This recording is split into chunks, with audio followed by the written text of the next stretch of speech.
வணக்கம். மக்கள் ஓட்டு சேனலினுடைய நேயர்களுக்கு எங்களது அன்பான வணக்கங்கள். இந்த மக்கள் ஓட்டு சேனல் என்பது பல்வேறு சமூக நலன் சார்ந்த விஷயங்களை இளைஞர்களுடைய சிந்தனையை தூண்டும் வகையில் கொண்டு செல்ல தொடர் முயற்சி எடுத்து வருகிறோம். இந்த சூழ்நிலையில் நீங்கள் இந்த சேனலை முழுமையாக பார்த்து உங்களுடைய கருத்துக்களை எங்களுக்கு தெரியப்படுத்துங்கள். மற்றவர்களுக்கு இதை பகிர்வு செய்யுங்கள். உங்களுடைய ஆதரவு என்பது நாங்கள் தொடர்ந்து உங்களுக்கான இந்த சேவையை வழங்குவதற்கு மிக பெரும் அளவில் உதவியாக இருக்கும். எனவே முழுமையாக பார்த்து உங்களுடைய பதிவுகளை பதிவு செய்யுமாறு பணிவோடு கேட்டுக்கொள்கிறேன். இன்றைய தினம் ஒரு புதிய நிகழ்ச்சிக்காக மரியாதைக்குரிய விவசாய முன்னேற்றக் கழகத்தினுடைய மாநில செயலாளர் அண்ணன் பாலசுப்ரமணியன் அவர்களை சந்தித்திருக்கிறோம். வாருங்கள், நம்ம நிகழ்ச்சிக்குள் செல்லலாம். அண்ணா வணக்கங்கண்ணா. அண்ணா வணக்கங்கண்ணா. எல்லாம் நல்லா இருக்காங்களாங்க? நல்லா இருக்காங்க. ரொம்ப மகிழ்ச்சி. இப்போ இன்றைக்கி இந்த அரசு பல்வேறு வகையில் மக்கள் நலன் சார்ந்ததாக இருக்குது அப்படிங்கிற மாதிரி கொண்டு போகிறதுக்கு தொடர்ந்து உங்களுடைய கருத்துக்களை தெரியப்படுத்திட்டு வரீங்க. அந்த வகையில் சிஎம் செல்லுக்கு வரக்கூடிய அந்த கடிதங்கள் நாளுக்கு நாள் அதிகமாகிட்டே போகுது. என்ன காரணம்? என்ன செஞ்சால் மக்கள்கிட்ட ஒரு பாசிட்டிவான எண்ணம் ஏற்படும்? அதாவது முதல்ல பார்த்தீங்கன்னா, இது முன்னாள் முதல்வர் கலைஞர் அவர்களால் முதல்ல 1974 நினைக்கிறேன், அப்போ தோற்றி வைக்கப்பட்டது அந்த சிஎம் செல். அதாவது மக்களுடைய குறைகளை தமிழக முதல்வருடைய நேரடி கவனத்திற்கு கொண்டு செல்வதற்காக உருவாக்கப்பட்ட அந்த இது.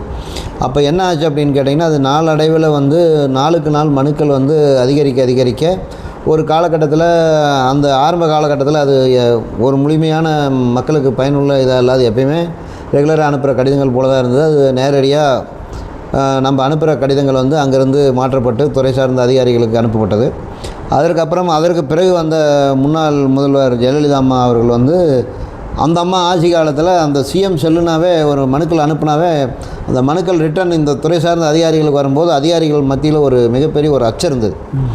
அந்த கடிதத்துக்கு அந்த அங்கே இருக்கிற அதிகாரிகள் அந்த மனு சிஎம் ஏதாச்சும் ஒரு அமைச்சர் தப்பு பண்ணாலும் சரி, ஒரு சட்டமன்ற உறுப்பினர்கள் தப்பு பண்ணாலும் சரி, சம்மந்தப்பட்ட யாராவது ஒரு அதிகாரிகள் தப்பு பண்ணாலும் சரி, உடனே மக்கள் என்ன சொல்லுவாங்கன்னா, நான் அம்மா சிஎம் செல்லுக்கு லெட்டர் போட்டு உன்னை பார்த்துட்றேன், உன் அமைச்சர் பதவியை காலி பண்ணிடுறேன் அப்படின்னு சொல்லுவாங்க.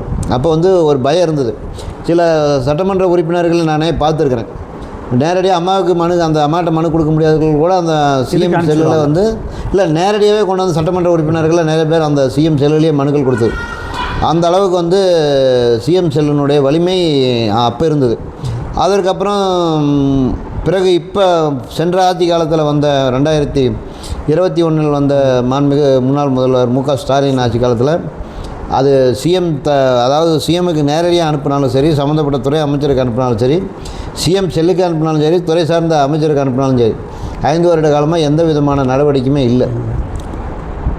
இப்போ 5 வருட காலம் அந்த சிஎம் செல்லு எப்படி இருந்தது அப்படின்னா, நாம் இங்கேருந்து தபாலை முறைப்படி நேராக சிஎம் ஆஃபீஸ்க்கு அனுப்புவோம், சிஎம் செல்லுக்கு அனுப்புவோம்.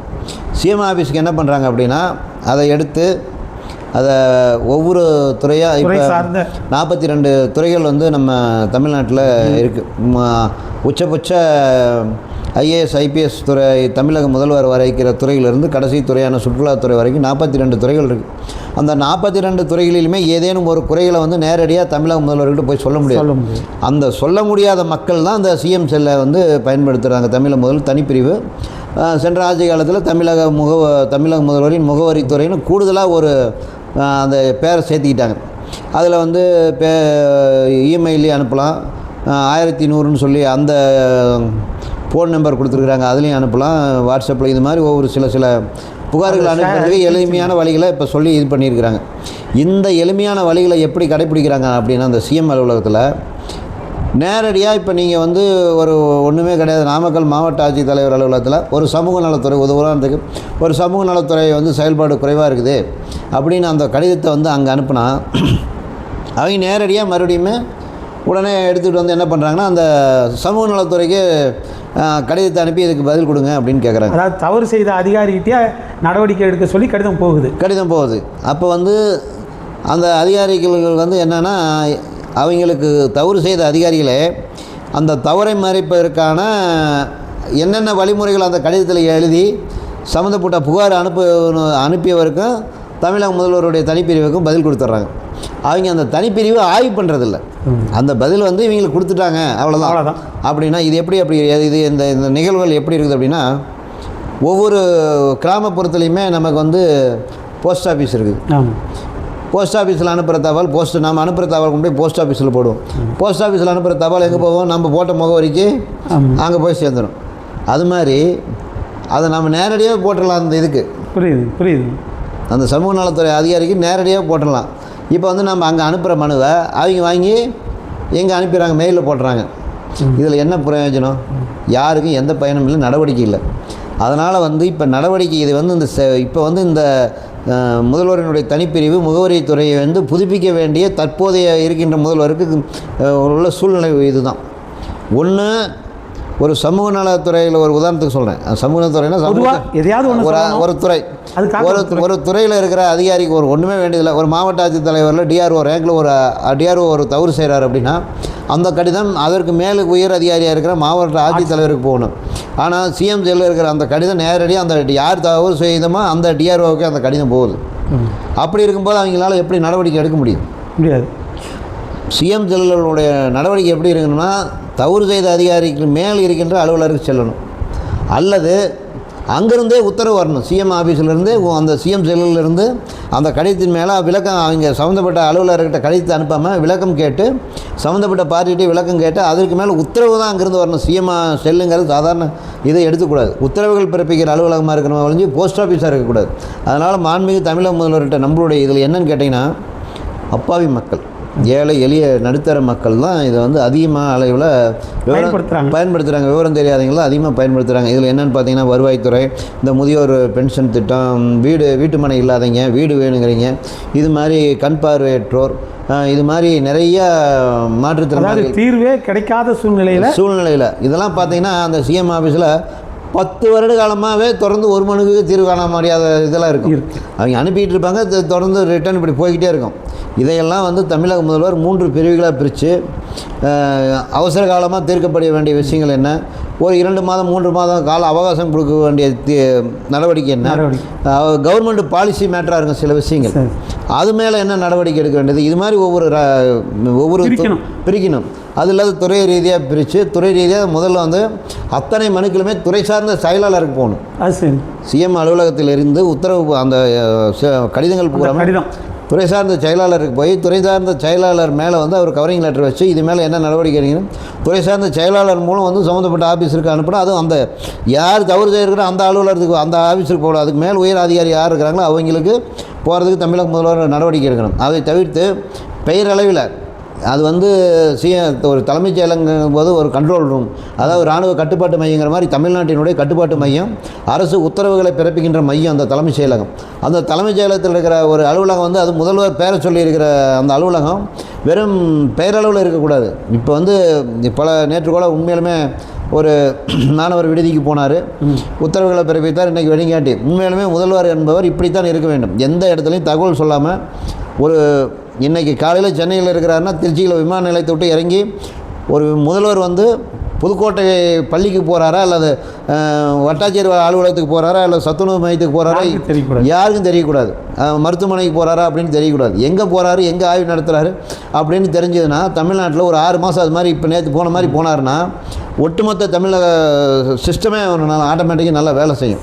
அது மாதிரி இப்போ தமிழக முதல்வருடைய தனிப்பிரிவும் ஆகட்டும், முகவரித்துறை ஆகட்டும், அதை மேலும் செம்மைப்படுத்துவதற்கு தமிழக முதல்வர் வந்து என்ன பண்ணணும்னா, ஒரு ஆய்வுக் கூட்டத்தை உயர் அதிகாரிகள் அழைத்து, துறை அதிகாரிகள் அழைத்து, தன்னார்வலர்கள் அழைத்து, அதே மாதிரி இந்த நம்மளுடைய தகவல் பெறும் உரிமை சட்டம் இதையும் அதில் வலுப்படுத்துறதுக்கு, அதே மாதிரி ஹியூமன் ரைட்ஸ், இது மாதிரி இருக்கிற அமைப்புகள் எல்லாம் மனிதர்கள் எங்கெங்கெல்லாம் அவர்களுக்கு வந்து நியாயம் கிடைக்கணும்னு எதிர்பார்க்கலாம் அந்த அமைப்புகளுடைய சார்ந்த உயர் அதிகாரிகள் அமைச்சு ஒரு குழுவே போட்டு இதை செம்மையாக செயல்படுத்துவதற்கு சிஎம் செயலில் வந்து எப்படி அங்கே ஒரு கடிதம் போச்சுன்னா உண்மையாக இருக்கணும். அது வேணும்னா சில பேர் என்ன பண்ணுவாங்கன்னா, இவருக்கு அவருக்கு ஆகாதருக்கு அதை மோட்டிவ் வச்சுக்கிட்டு அந்த கடிதத்தை அனுப்புவாங்க. அந்த மாதிரி மோட்டிவ் இல்லாமல் உண்மையாலுமே யார் அந்த பாதிக்கப்பட்டிருக்கிறாங்களோ அவங்களுக்கு பயனளிக்கிற வேண்டிய வகையில் இப்போ இருக்கிற தனி அலுவலர் வந்து ஒரு ஐஎஸ் கேடரில் இருக்கிறவர் தான் இங்கே போட்டிருக்கிறாங்க. இருந்தாலும் அதை வந்து மேலும் வந்து செம்மைப்படுத்துவதற்கு அது வந்து ஒரு 2-3 பேர்த்த ஒரு இப்போ 42 துறை இருக்குதுன்னா ஒரு 15 துறையாக வந்து அதை பிரித்து 3 துறைகளாக எளிமைப்படுத்தணும். அப்போ தான் அந்த அதிகார பகிர்வு வந்து சீக்கிரம் அவங்களுக்கு போய் கிடைக்கிறதுக்கு வந்து வாய்ப்பாக இருக்கும்.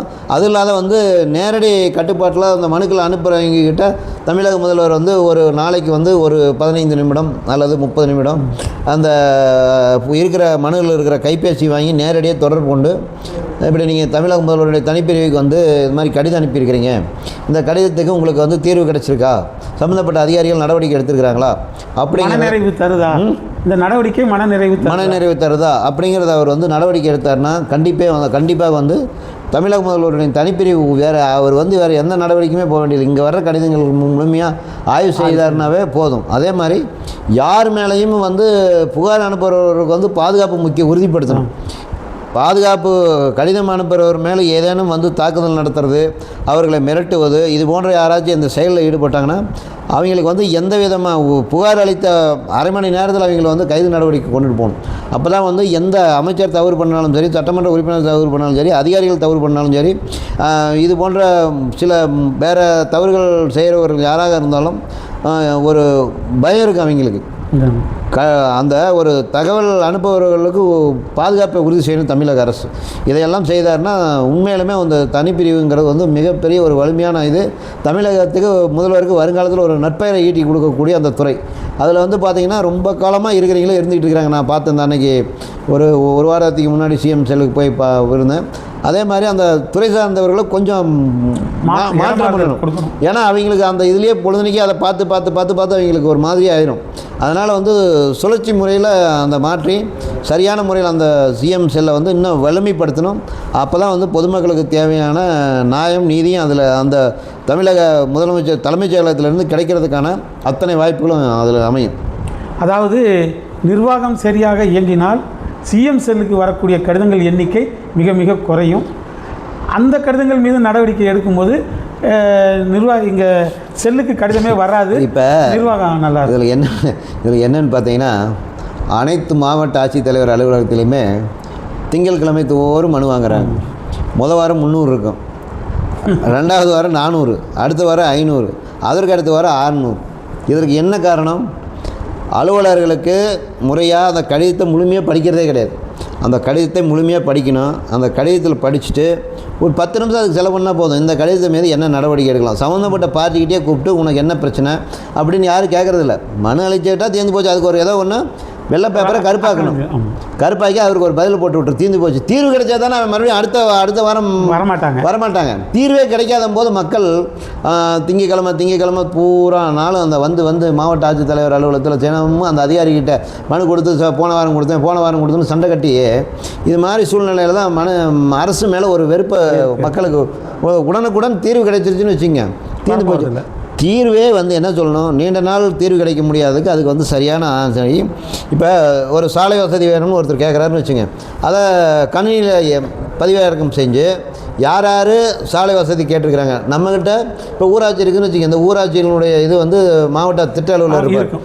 மாவட்ட திட்ட அலுவலர்கிட்ட அவரை அழைச்சி, சார் இது மாதிரி இத்தனை மனுக்கள் வந்து இந்த மாதத்தில் கொடுத்துருக்குறாங்க, மாவட்டத்தில் சாலை வேணும்னு இத்தனை பேர் கேட்டிருக்கிறாங்க, தெருவிளக்கு வேணும்னு இத்தனை பேர் கேட்டுக்கிறாங்க, கழிவுநீர் கால்வாய் வேணும்னு இத்தனை பேர் கேட்டுக்கிறாங்க, நம்மக்கிட்ட இந்த வருஷத்துக்கு எத்தனை இருக்குது, எந்தெந்த கால்வாய்க்கு எந்தெந்த இடத்துக்கு நம்ம முன்னுரிமை கொடுத்து நம்ம எடுக்கணும் அப்படிங்கிறத அதை சரியாக அதை கணிச்சு அந்த மனுவுக்கு வந்து உங்களுக்கு 3 மாத காலத்திற்குள் இந்த தீர்வு காணப்படும். அதுவரை நீங்கள் மாவட்ட ஆட்சித்தலைவரை அணுக வேண்டியதில்லை. 3 மாதத்திற்கு பின்னர் அந்த சாலை அமைக்கப்படவில்லை என்றால் என்னை அணுகுவோம் அப்படின்னு சம்மந்தப்பட்ட துறை அதிகாரிகிட்ட கடிதம் போச்சுன்னா அவங்க ஒன்றுமே போக மாட்டாங்க. இவங்க என்ன நினைப்பாங்க தெரியுமா, இந்த ஆண்டு நிதி இல்லை, வருகின்ற ஆண்டில் பார்க்கலாம் அப்படிம்பாங்க.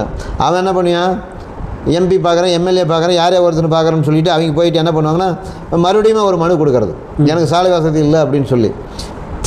அந்த கடிதத்திலேயே புள்ளி விவரங்களோடு கடிதங்கள் வேணும். இந்த அரசு நிதி இவ்வளோ இருக்குது, மாவட்டத்தில் ஊராட்சிக்காக ஒவ்வொரு பஞ்சாயத்துக்காக ஒரு ஒன்றியத்துக்காக இவ்வளோ வந்து நிதி இந்த ஆண்டு ஒதுக்கப்பட்டிருக்குது, இந்தந்த இடத்துலேருந்து இந்தந்த சாலைகள் இந்த மார்ச் மாதம் 31ஆம் தேதிக்கு அப்புறம் ஏப்ரல் 1லேருந்து ஏப்ரல் 30ஆம் தேதிக்குள்ளே ஒரு சாட் போட்டு அந்த கணக்கை வந்து அப்படியே நமக்கு வந்து பொதுமக்களுக்கு தெரியப்படுத்தணும். இந்த வருஷம் இந்த சாலைகள் வந்து இது எடுக்கிறாங்கன்னு.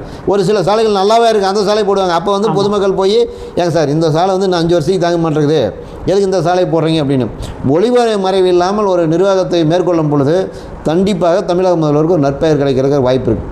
அதே மாதிரி இந்த சிஎம் செல்லில் இருக்கின்ற மனுக்களுக்கு நமக்கு தீர்வு கிடைக்கிறதுக்கான வழிவகைகள் இருக்குது. அதாவது மக்கள் வந்து இந்த சிஎம் செல்லை நல்ல முறையில் பயன்படுத்தணும். அதை அதிகாரிகள் நீங்கள் சொன்ன மாதிரி அந்த பிரித்து குழுக்கள் அமைத்து அவர்கள் ஆய்வு செய்து ஒன்று உத்தரவிடும் இடமாக தலைமைச் செயலகம் இருக்கணும். கண்டிப்பாக அதை மாற்றணும். இந்த சிஸ்டமே மாற்றணும். அந்த தபால் நாம் கொடுக்குற தபால் இங்கேருந்து வாங்கி அங்கே வச்சிருந்து அங்கேருந்து நேரம் இங்கே அனுப்புறதுக்காக அது சிஎம் செல் கிடையாது. உத்தரவு இடமக்கூடிய மிகப்பெரிய அதிகார பலம் வாய்ந்த இடமாக சிஎம் செல் மாற்றப்பட வேண்டும். அதுவும் இப்போ இருக்கின்ற மாண்புமிகு தமிழக முதல்வர் ஜோசப் விஜய் அவர்களுடைய தலைமையில் நடக்கிற ஆட்சியில் வந்து இது பொற்கால ஆட்சியாக அந்த சிஎம் செல் மாற்றணும். அது தீர்வு ஏழை எளிய மக்களுக்கு தீர்வு விரைந்து கிடைக்கணும். நிச்சயமாக இந்த விஷயம், இந்த கோரிக்கை மாண்புமிகு தமிழக முதல்வர் அவர்களுடைய கவனத்துக்கு செல்லும்னு நாங்கள் நம்புகிறோம். அவரும் இந்த மக்கள் நலன் சார்ந்த இந்த கோரிக்கையை ஏற்றுக்கொண்டு உடனடியாக அமுல்படுத்தி ஒரு பொற்கால ஆட்சியை தருவார் என நம்புகிறோம். நன்றி, வணக்கம். இந்த மக்கள் ஓட்டு சேனலை பார்த்து கொண்டிருக்கிற நேயர்களே, இந்த சேனலை சப்ஸ்கிரைப் செய்யுங்க. இதன் மூலம் நாங்கள் வெளியிடக்கூடிய அந்த செய்தியானது உடனடியாக உங்களை வந்து சேரும். நீங்களும் அந்த அரசுக்கு தெரிவிக்க வேண்டிய கருத்துக்கள் இருக்கும். அதை இந்த கருத்துக்களை தெரிவுபடுத்தும் போது நாங்கள் அவைகளை பின்பற்றி அரசின் கவனத்துக்கு கொண்டு செல்ல உதவும் என அன்போடு கேட்டுக்கொள்கிறோம். நன்றி, வணக்கம்.